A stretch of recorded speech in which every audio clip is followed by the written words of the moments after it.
एक तरीके का खौफ लोगों के दिलों में बिठा दिया है कि अगर इसको तुम क्वेश्चन करोगे तो तुम अपने हिंदू होने के ऊपर प्रश्न चिन्ह लगा रहे हो। यानी एक तरफ उनको भगवान कहना और दूसरी तरफ उनकी लाचारी दिखाना कि भाई वो तो कुछ नहीं कर सकते थे, हमने ये किया है, हमने उनको उनका घर वापस दिलवाया है। यही दिखा देता है कि उनके धार्मिक आस्था में कितनी बड़ी खोट और दोष। ये रामदत्त जी, ये बिल्कुल स्पष्ट होना चाहिए कि अयोध्या में 22 तारीख को जो किया जाने वाला है उसमें धर्म का कोई अवशेष नहीं। लेकिन जो बहुत एम्बिशियस पॉलिटिशियन का पॉलिटिकल कैंपेन। तो इसीलिए मैं कहता हूं कि हिंदू धर्म अलग है और हिंदुत्व उसका पॉलिटिकल करप्शन है। नमस्कार। इन दिनों पूरे भारत में राम नाम की गूंज है। चारों तरफ राम का जयकारा लगाया जा रहा है, लेकिन राम को कई रूप में देखा गया है, पूजा गया है, उनकी आराधना की गई है और उनकी मान्यता है। कहते हैं एक राम घट घट में बैठा, एक राम दशरथ का बेटा। एक राम यह जिसको लोग सर्वव्यापी मानते हैं, सब जगह सर्वत्र है। वो अजन्मा है, अविनाशी है, कण कण में है। और वो राम गरीब नवाज है, दयालु है और मर्यादा पुरुषोत्तम है। तुलसीदास जी का राम तुलसीदास जी के राम कहीं भी मर्यादा को भंग नहीं करते। पिता ने वनवास दिया तो चले गए, सहर्ष चले गए। वनवास में भी उनको लंका जाना था तो समुद्र की भी मर्यादा रखी उन्होंने, समुद्र से विनती की। हाँ, जब विनती नहीं सुनी तब थोड़ा उनको क्रोध आया और तब उन्होंने लक्ष्मण को ललकारा, विनय न मानत जलध जड़ गए 3 दिन बीत, लक्ष्मण बाण सरा दियो बिनु भय होय न प्रीत।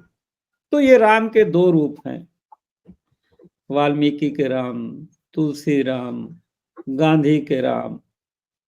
और विभिन्न भाषाओं में रामायण लिखी गई हैं, सब में अलग अलग ढंग से, लेकिन एक थ्रेड कॉमन है कि वो मर्यादा पुरुषोत्तम है, दयालु हैं, कृपालु हैं। आज हम चर्चा करना चाहते हैं गांधी के राम। गांधी के राम कैसे थे? क्योंकि आधुनिक भारत में राम के सबसे बड़े भक्त महात्मा गांधी हुए। उनकी रोज की प्रार्थना में शाम की या मरते समय भी जब गोली लगी तो भी उन्होंने हे राम कहा, अपने प्राण त्यागे। ये बहुत मुश्किल होता है कि अंत समय राम का नाम आपकी जुबान पर। बहरहाल, तो आज हम उस राम, गांधी के राम पर चर्चा के लिए हमने आमंत्रित किया है तुषार अरुण गांधी जी को, जो उनके ग्रेट ग्रेट ग्रैंडसन हैं, परपोते, प्रपौत्र। तुषार गांधी भरसक कोशिश करते रहते हैं कि जो गांधी की विचार हैं, आइडियोलॉजी है, उसको प्रोटेक्ट किया जाए और उसका जहां तक हो सके प्रचार प्रसार किया जाए। तो मुझे लगा कि उनसे बेहतर कोई व्यक्ति गांधी के राम के विषय पे बात करने के लिए नहीं होगा। नमस्कार तुषार जी। नमस्कार। नमस्कार रामदत्त जी। तो मैंने कहा शुरू में, एक राम घट घट में बैठा, एक राम दशरथ का बेटा। गांधी का राम कौन थे? मुझे लगता है गांधी के राम जो घट घट में बैठे थे वो मर्यादा पुरुषोत्तम जो थे, करुणा निधान जो थे, वो राम गांधी के राम थे। और गांधी के राम जो थे वो एक शक्ति का स्रोत थे, जो सत्य के पथ पर चलने की शक्ति प्रदान करते थे, सत्य के पथ पर चलने की प्रेरणा देने वाले राम थे, जो त्याग की मूर्ति थी राम भगवान की। वो त्याग तो जिसके बहुत बड़ा तत्व है भारतीय संस्कृति का। बिल्कुल और बिल्कुल राम उसकी प्रतिमूर्ति थे और गांधी ने भी त्याग ही किया। हाँ। मरते और समय उनके यही थी। यही राम का स्वरूप था, जो बापू के राम और बापू के राम राज्य की परिकल्पना की नींव में था। बापू तो राम नाम के जप को कहते थे वो दवाई है, बहुत बड़ा इलाज है। बिल्कुल अगर आप बिल्कुल, आखिरी दिनों में उन्होंने दवाई लेने से भी इनकार कर दिया था कि अगर मुझे राम के नाम पे भरोसा है तो वही मेरी दवाई है, और उसी से मैं ठीक भी हो जाऊंगा। और पूरी जिंदगी, बचपन से लेके रंभा माँ ने जब उनको राम के मंत्र सिखाया और अपने डर के ऊपर जीतने का रास्ता दिखाया, तब से लेकर उनकी आखिरी सांस तक उन्होंने राम का साथ कभी नहीं छोड़ा। हम लोग बचपन में थे तो गांव में दुआ सलाम के लिए, नमस्ते के लिए जय राम जी की कहते थे लोग। फिर जय सिया राम भी कहा जाता था।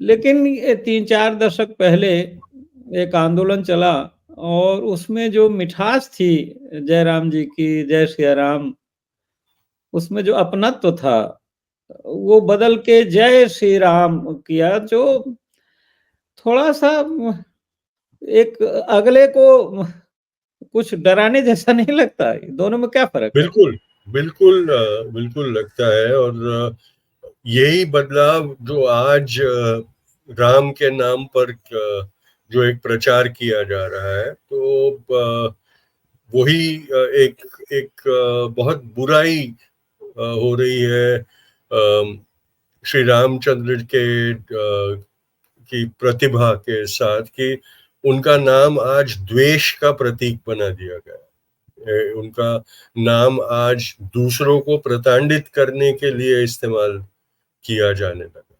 बापू के जीवन काल में भी बापू ने अपने पब्लिक एड्रेस में बिहार में जब दंगे हुए थे और बापू वहाँ शांति प्रस्थापित करने गए थे, तो पटने में या कहीं उनकी जो पब्लिक मीटिंग हुई थी उसमें जय श्री राम के नारे लगाए गए। तो उन्होंने ये कहा था कि ये मत करो, आप हिंदुओं ने प्रभु रामचंद्र जी की प्रतिभा को ठेस पहुंचाई है अपनी हिंसात्मक प्रवृत्ति का वक्त जय श्री राम का नारा लगा के। और वैसे ही मुसलमानों ने भी अपने धर्म को बदनाम किया है, क्योंकि उन्होंने जब कत्लेआम किया तो अल्लाह अकबर के नारे जी, लगाए थे। जी। और बापू ने हाथ जोड़कर ये कहा था कि ये जो आस्थाएं हैं प्रभु रामचंद्र जी की और इस्लाम की, जो शांति का संदेश है उसकी, ये मत करो। ये आप भक्ति नहीं कर रहे हैं, उल्टा आप अपने जिस धर्म के महिमा गाते हो उसका नुकसान कर रहे हैं। तो बापू ने अपने जीवन काल में इस तरह से धर्म का इस्तेमाल करने के खिलाफ आवाज उठाई थी। और मुझे लगता है आज भी उन्होंने हाथ जोड़कर कहा होगा कि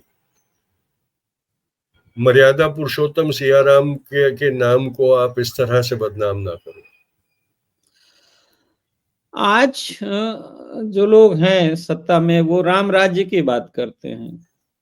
आपको लगता है कि यही राम राज्य है या देखिए, गांधी का ये कुछ और? इसमें आपने ये समझना बहुत जरूरी है कि बापू के हत्यारे ने भी अपने आप को एक राम का सेवक दिखाने की कोशिश की थी। उसकी जो राम भक्ति थी और बापू की जो राम भक्ति थी, उसमें जमीन आसमान का फर्क था। और वही फर्क आज के सत्तारूढ़ पार्टियां और संघ परिवार जिस राम की को पॉपुलराइज करना चाहते हैं, वो एक ऐसी इमेज उन्होंने बनाई है जो बदला लेने निकला हुआ एक व्यक्ति है, जो बदला लेता है, जो हिंसा करता है, जो घृणा फैलाता है।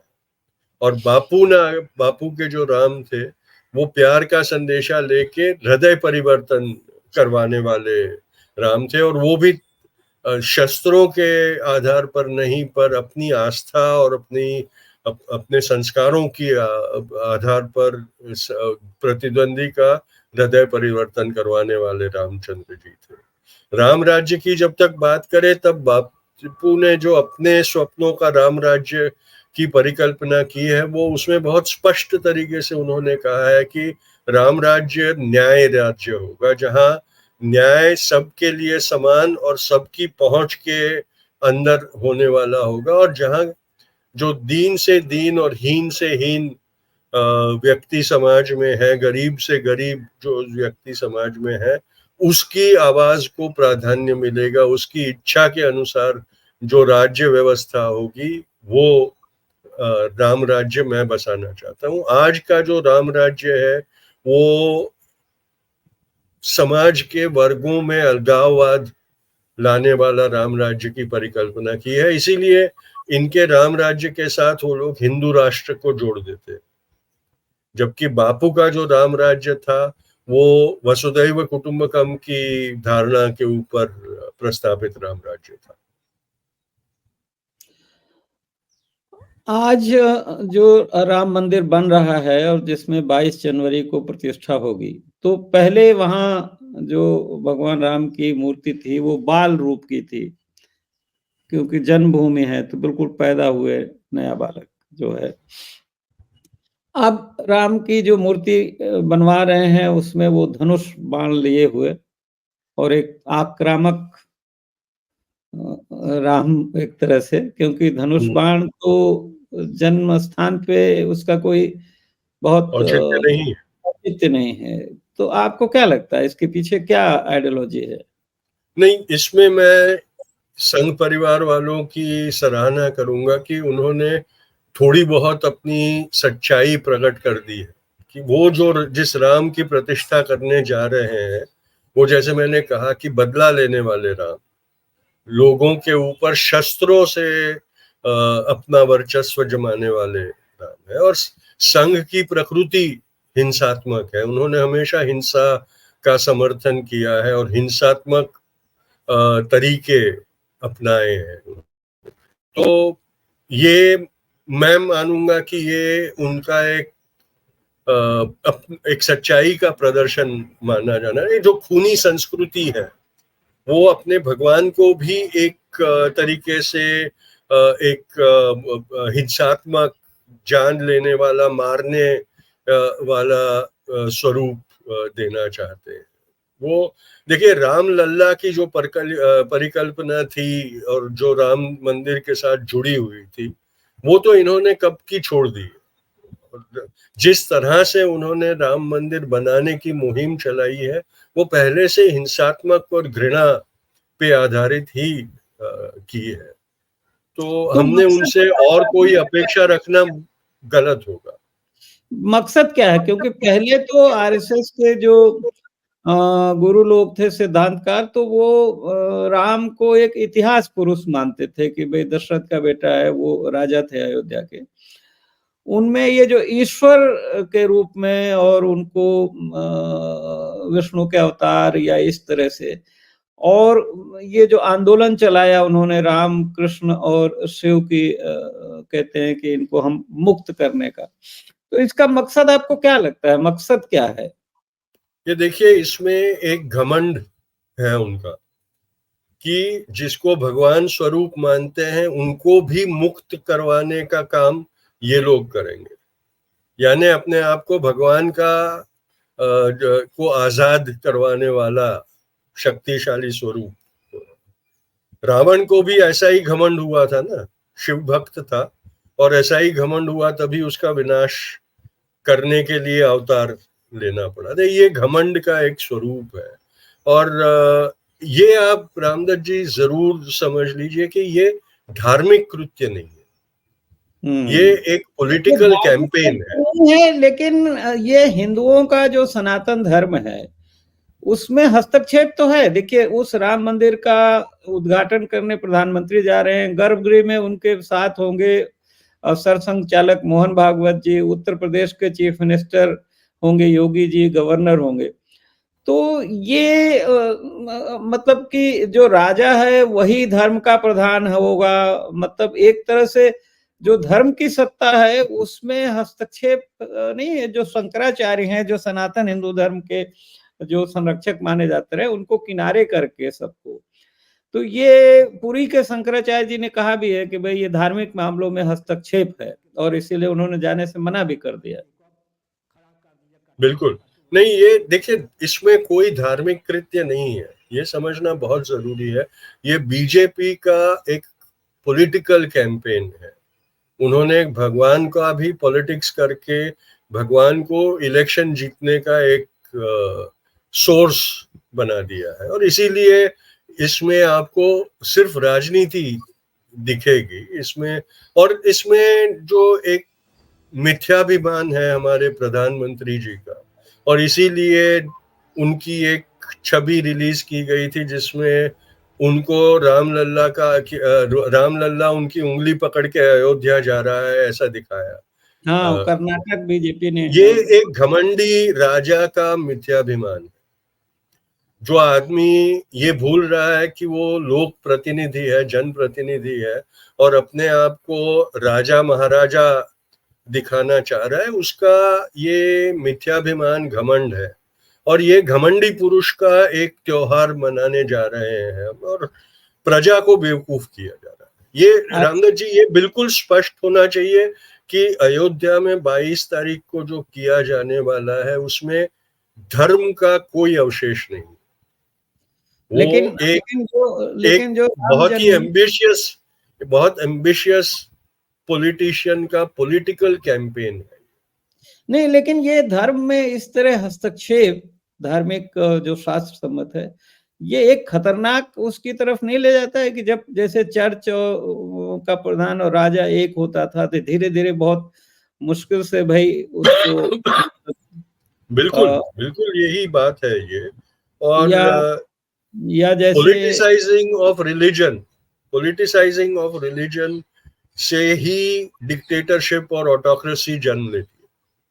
आप हिस्ट्री देख लीजिए ऑटोक्रेट्स और डिक्टेटर्स की, तो कहीं ना कहीं जाकर उन्होंने धर्म के मामलों में हस्तक्षेप करना शुरू किया और अपने आप को धर्म से बड़ा साबित करने की कोशिश में ही वो लोग ऑटोक्रेटिक डिक्टेटर्स बने, और उसी में से उनका डाउनफॉल भी हुआ।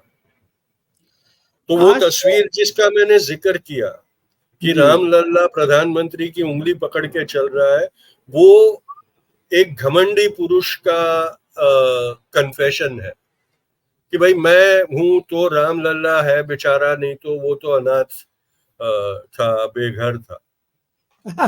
अब चुनाव के लिहाज से एक नारा गढ़ा गया है, जो राम को लाए हैं हम उनको लाएंगे, यानी राम को ये लोग लाए हैं, बीजेपी वाले लाए हैं, नहीं तो राम तो थे, इनका आविष्कार है। बिल्कुल, यानी एक तरफ उनको भगवान कहना और दूसरी तरफ उनकी लाचारी दिखाना कि भाई वो तो कुछ नहीं कर सकते थे, हमने ये किया है, हमने उनको उनका घर वापस दिलवाया है। यही दिखा देता है कि उनके धार्मिक आस्था में कितनी बड़ी खोट है और दोष है।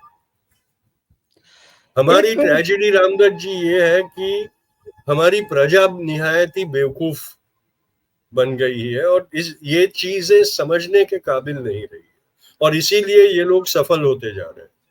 अब देखिए गांधी जी का तो एक लॉन्ग टर्म प्रोजेक्ट था ही कि हिंदुस्तान की जनता को एक आदर्श नागरिक समाज बनाना, और वो उनके बाद वो काम रह गया, जो नागरिक समाज जो बनता सिविल सोसाइटी का कि भाई जिसमें सब बराबर होते हैं, नीच नहीं होता, जात पात नहीं होता, धार्मिक विद्वेष नहीं होता, वैसा समाज बनाने का जो महात्मा गांधी का सपना था उस पे तो कोई काम हुआ नहीं बाद में। रामदत्त जी, इसमें हमने ये जानना जरूरी है कि इलेक्टोरल पॉलिटिक्स में एक अवेकन्ड, रिस्पॉन्सिबल, एनलाइटेंड नागरिक सबसे बड़ा खतरा होता है। तो लोग चाहते नहीं, शासक वर्ग नहीं चाहता कि नागरिक जागरूक हों। पॉलिटिकल वर्ग नहीं, कभी नहीं चाहेगा, क्योंकि फिर वो नागरिक उनके कामों में हस्तक्षेप करना शुरू करेगा, प्रश्न पूछेगा। देखिए, बीजेपी ने 2014 में जब उनकी सरकार बनी, तब से उनके मिनिस्टरों ने ये कहना शुरू किया, प्रश्न मत पूछो, प्रश्न पूछना देशद्रोही प्रवृत्ति है करके। यानी लोकशाही का जो सबसे बड़ा हथियार और ताकत जनता के हाथों में होती है, उसी को उन्होंने बदनाम करना शुरू किया।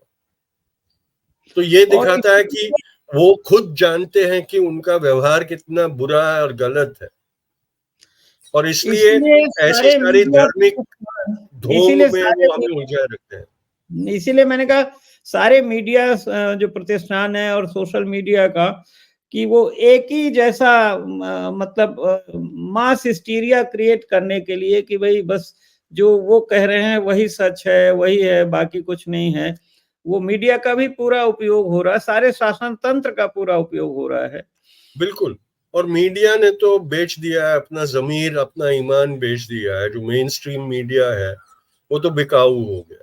तो आज वो एक इंस्टीट्यूशन नहीं रहा है, वो एक एजेंसी बन गई। और जुडिशरी भी कहीं असर्ट नहीं कर पा रहे जो संवैधानिक मूल्य हैं हमारे। बिल्कुल, बिल्कुल, बिल्कुल। और इसीलिए राम मंदिर का फैसला भी उन्होंने आस्था के उससे किया, लीगल बेसिस पर नहीं किया गया। अब वो तो उसका भी क्रेडिट प्रधानमंत्री लेते हैं कि वो उनकी वजह से आया, और जिस तरह से उन्होंने उस समय के चीफ जस्टिस को राज्यसभा में स्थान दिया, तो वो अपने आप में एक अलग कहानी है। खैर, मैं आखिर में आपसे ये जानना चाहता हूँ कि अगर मान लीजिए कल्पना करते हैं कि महात्मा गांधी जी जीवित हैं आज, और ये राम मंदिर बन रहा है, बहुत लोगों को निमंत्रण गया, उनको भी जाता, तो क्या करते गांधी जी? मुझे नहीं लगता वो जाते इसमें। देखिए, जिसने स्वतंत्रता संग्राम का नेतृत्व किया, जब जीत हुई हमारी, हमें आजादी मिली, तो जो सेनापति के रूप में पहचाने गए थे, वही हमारे आजादी का जब जश्न दिल्ली में मन रहा था, तभी वो वहां नहीं थे। वो कलकत्ते में बैठे थे शांति प्रस्थापित करने के लिए। अगर मंदिरों की ही बात की जाए, तो आजादी के फौरन बाद या आजादी तय होने के वक्त सरदार पटेल ने ये मांग की थी कि भाई सोमनाथ का मंदिर हमने वापस बनाना है, वहां की मस्जिद हटाकर, और बापू से आशीर्वाद मांगने गए थे। तो बापू ने ये कहा था कि सिर्फ इस शर्त पे सोमनाथ का मंदिर बन सकता है कि वहां के जो मुसलमान हैं वो अपनी रजामंदी से मस्जिद को वहां से हटाए और फिर मंदिर वहां बने, तभी जाके मेरा आशीर्वाद आपको प्राप्त होगा। और सरदार पटेल ने उसी आज्ञा अनुसार सोमनाथ का जो पहला मंदिर बनवाया, अपने उसमें मस्जिद के मलबे को हटाकर, वो उसी शर्तों के अनुसार किया गया था। और बापू ने कहा था कि मैं आऊंगा नहीं इसमें, पर मैं अगर इस तरह से आप करेंगे तो मेरा आशीर्वाद रहेगा। राम मंदिर, बाबरी मस्जिद को ध्वस्त किया गया था कोर्ट के ऑर्डर के विपरीत जाकर। कोर्ट को बेवकूफ बनाकर इन लोगों ने राम मंदिर को तोड़ा, बाबरी मस्जिद को तोड़ा। तो बापू ने तभी से उसको एक्सेप्ट करने से मना कर दिया होता। इसलिए अब जब जाके ये पॉलिटिकल स्टंट हो रहा है अयोध्या में, तब तो बापू का वहां जाना बिल्कुल संभव नहीं। और सोमनाथ मंदिर के जो जीर्णोद्धार में बापू ने एक चीज ये भी स्पष्ट किया था कि जो सरकारी खजाना है, पब्लिक एक्सचेकर से उसमें पैसा नहीं जाना चाहिए। और आज यहाँ तो सारा सरकारी खजाने से सब काम हो रहा है। बिल्कुल, बिल्कुल, बिल्कुल, बिल्कुल। उसका पूरा मतलब वैसे कहने को चंदा लिया गया है, लेकिन बहुत सारे रिसोर्सेज जो हैं वो उसमें एक तरफा जा रहे हैं। बिल्कुल, बिल्कुल। यहाँ तक कि जो जिलों-जिलों में उत्सव मनाने के लिए भी सरकार ने बजट से पैसा दिया है रामोत्सव हाँ, के लिए। हाँ। तो आपका इसीलिए मैं कह रहा हूँ रामदत्त जी कि ये एक प्रोपेगेंडा और कैंपेन, पॉलिटिकल कैंपेन है। इसमें रिलीजन या रिलीजियोसिटी कहीं पर भी नहीं। लेकिन ये बात लोगों को समझ में क्यों नहीं आ रही? क्योंकि एक तरीके का खौफ लोगों के दिलों में बिठा दिया है कि अगर इसको तुम क्वेश्चन करोगे तो तुम तो अपने हिंदू होने के ऊपर प्रश्न चिन्ह लगा रहे हो। क्योंकि जब ऐसी टीका करते हैं तो सबसे पहला आक्षेप ये किया जाता है कि तुम हिंदू नहीं हो, तुम गद्दार हो, तुम धर्म भ्रष्ट हो। तो ये जो डर पैदा कर दिया गया है कि भाई अगर तुम प्रश्न करोगे तो तुम्हारा धर्म भ्रष्ट हो जाएगा, ये डर के कारण, इसमें भक्ति नहीं है, इसमें डर है। नहीं, बट हमारे जितने शास्त्र हैं, उपनिषद हैं, तो वो तो प्रश्नवाचक ही हैं। उनमें तो प्रश्न होता है कि भई ये, और चैलेंज करते हैं, शास्त्रार्थ होता है। और रामदत्त जी, ये वो जो सारी चीजें हैं वो हिंदू धर्म के लिए पर्याप्त है। नहीं आपने ये उसमें, समझना जरूरी है कि ये जो सब किया जा रहा है वो हिंदुत्व कर रहा है, और हिंदुत्व जो है वो हिंदू धर्म का पॉलिटिकल करप्शन है। नहीं, ये एक तरह से रेजिमेंटेशन ऑफ थॉट है। जो फर्क है हम हिंदू धर्म का बिल्कुल, और बाकी जो बिल्कुल। धर्म है उनसे, ये कि भाई अंतरात्मा की आजादी है। आप ईश्वर को माने या ना माने, या जिस हाँ, रूप में चाहे माने। नास्तिक भी हिंदू है, मतलब बिल्कुल, नास्तिक भी हिंदू बिल्कुल, है। तो उसमें रेजिमेंटेशन ऑफ थॉट की तरफ अगर हम बढ़ रहे हैं, तो ये तो फिर पूरा जो हिंदू धर्म की आत्मा है उसको नष्ट करने जैसा है। उसका जो बिल्कुल, बेसिक बिल्कुल, फंडामेंटल कैरेक्टर है बिल्कुल, उसको नष्ट करने जैसा होगा।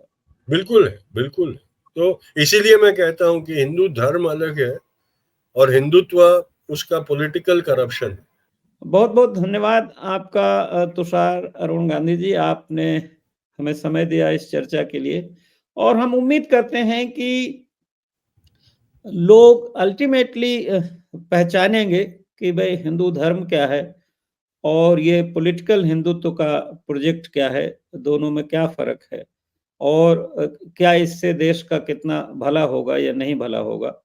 ये हम लोगों के विवेक पे छोड़ते हैं, क्योंकि हम मानते हैं कि सब को ईश्वर ने दिमाग दिया है सोचने के लिए। बहुत-बहुत धन्यवाद। अमजद जी, जाने से पहले सिर्फ एक बात करूंगा कि हिटलर के जर्मनी में भी जर्मनों को ये लगा था कि उनका मसीहा आ गया है, जो जर्मनी को विश्व पर राज करने वाला विश्व गुरु बना देगा।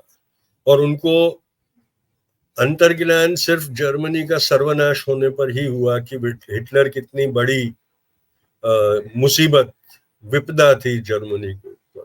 ये इतिहास हमको सिखाया है। ये हमारी बदनसीबी है कि हम इतिहास के सिखाए हुए पाठों को भूल जाते हैं। बहुत बहुत शुक्रिया आपका।